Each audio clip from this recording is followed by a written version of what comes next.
et pas une plainte. S'il n'était pas soutenu par les cordes, il tomberait, mais il ne tombe pas et ne gémit pas. Seulement, après une grêle de coups qu'il a reçus, sa tête pend sur sa poitrine comme s'il s'évanouissait.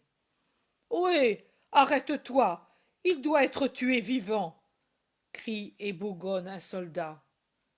Les deux bourreaux s'arrêtent et essuient leur sueur. Nous sommes épuisés, disent-ils. Donnez-nous la paye pour que l'on puisse boire pour se désaltérer. C'est la potence que je vous donnerai, mais prenez.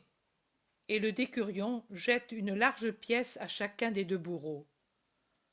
Vous avez travaillé comme il faut. Il ressemble à une mosaïque. Tito, tu dis que c'était vraiment lui, l'amour d'Alexandre? Alors, nous le lui ferons savoir pour qu'il en fasse le deuil. Délions-le un peu. Il le délie, et Jésus s'abat sur le sol comme s'il était mort. Ils le laissent là, le heurtant de temps en temps de leurs pieds chaussés de calige pour voir s'il gémit. Mais lui se tait. Qu'il soit mort, c'est possible. Il est jeune, et c'est un artisan, m'a-t-on dit, et on dirait une dame délicate. Maintenant je m'en occupe, dit un soldat, et il l'assoit, le dos appuyé à la colonne. Où il était, il y a des caillots de sang. Puis il va à une fontaine qui coule sous le portique, remplit d'eau une cuvette, et la renverse sur la tête et le corps de Jésus. Voilà, l'eau fait du bien aux fleurs. Jésus soupire profondément, et il va se lever, mais il reste encore les yeux fermés. Oh bien, allons, mignon, ta dame t'attend. Mais Jésus appuie inutilement les mains au sol pour tenter de se redresser. Allons, vite, tu es faible. Voilà pour te redonner des forces, raille un autre soldat. Et avec le manche de sa hallebarde, il lui donne une volée de coups au visage, et il atteint Jésus entre la pommette droite et le nez qui se met à saigner. Jésus ouvre les yeux, les tourne, un regard voilé. Il fixe le soldat qui l'a frappé, s'essuie le sang avec la main, et ensuite se lève grâce à un grand effort. Habille-toi, ce n'est pas décent de rester ainsi, impudique. Et ils rient tous en cercle autour de lui. Il obéit sans parler.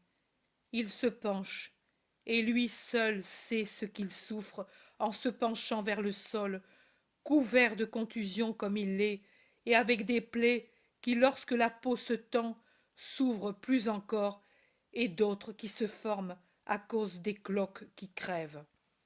Un soldat donne un coup de pied aux vêtements et les éparpille, et chaque fois que Jésus les rejoint, allant en titubant où ils sont tombés, un soldat les repousse ou les jette dans une autre direction. Et Jésus, qui éprouve une souffrance aiguë, les suit sans dire un mot pendant que les soldats se moquent de lui en tenant des propos obscènes. Il peut finalement se revêtir. Il remet aussi le vêtement blanc resté propre dans un coin. Il semble qu'il veuille cacher son pauvre vêtement rouge qui hier seulement était si beau et qui maintenant est sale et taché par le sang versé au Gethsémani. Et même, avant de mettre sa tunicelle sur la peau, il essuie avec elle son visage mouillé et le nettoie ainsi de la poussière et des crachats. Et lui, le pauvre, le saint visage, apparaît propre, marqué seulement de bleu et de petites blessures.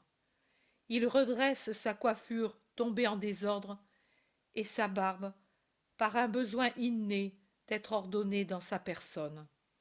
Et puis, il s'accroupit au soleil, car il tremble, mon Jésus. La fièvre commence à se glisser en lui avec ses frissons, et aussi se fait sentir la faiblesse venant du sang perdu, du jeûne, du long chemin. On lui lie de nouveau les mains et la corde revient scier là où il y a déjà un rouge bracelet de peau écorchée. Et maintenant, qu'en faisons-nous? Moi, je m'ennuie. Attends, les Juifs veulent un roi? Nous allons le leur donner. Celui-là, dit un soldat.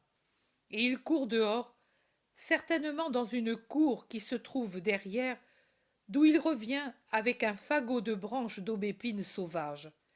Elles sont encore flexibles, car le printemps garde les branches relativement souples, mais bien dures, avec leurs épines longues et pointues.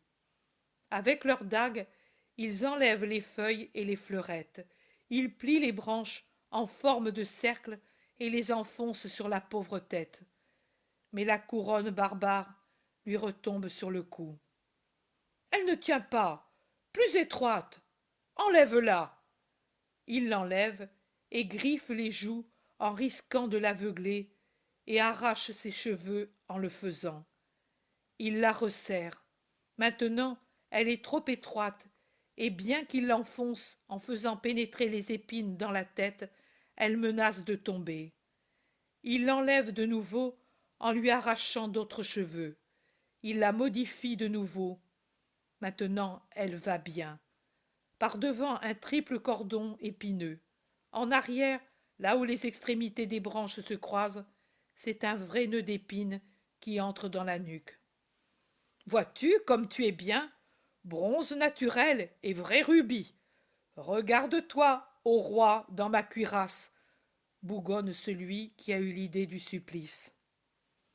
La couronne ne suffit pas pour faire un roi, il faut la pourpre et le sceptre. Dans l'écurie, il y a un roseau, et aux ordures une chlamyde rouge. Prends-les, Cornélius. Et quand ils les ont, ils mettent le sale chiffon rouge sur les épaules de Jésus, avant de mettre dans ses mains le roseau. Ils lui en donnent des coups sur la tête, en s'inclinant et en saluant. Salut, roi des Juifs! Et ils se tordent de rire. Jésus les laisse faire. Il se laisse asseoir sur le trône, un bassin retourné, certainement employé pour abreuver les chevaux. Il se laisse frapper, railler, sans jamais parler. Il les regarde seulement, et c'est un regard d'une douceur et d'une souffrance si atroces que je ne puis le soutenir sans m'en sentir blessé au cœur. Les soldats n'arrêtent leur raillerie qu'en entendant la voix âpre d'un supérieur qui demande que l'on traduise devant Pilate le coupable. Coupable de quoi?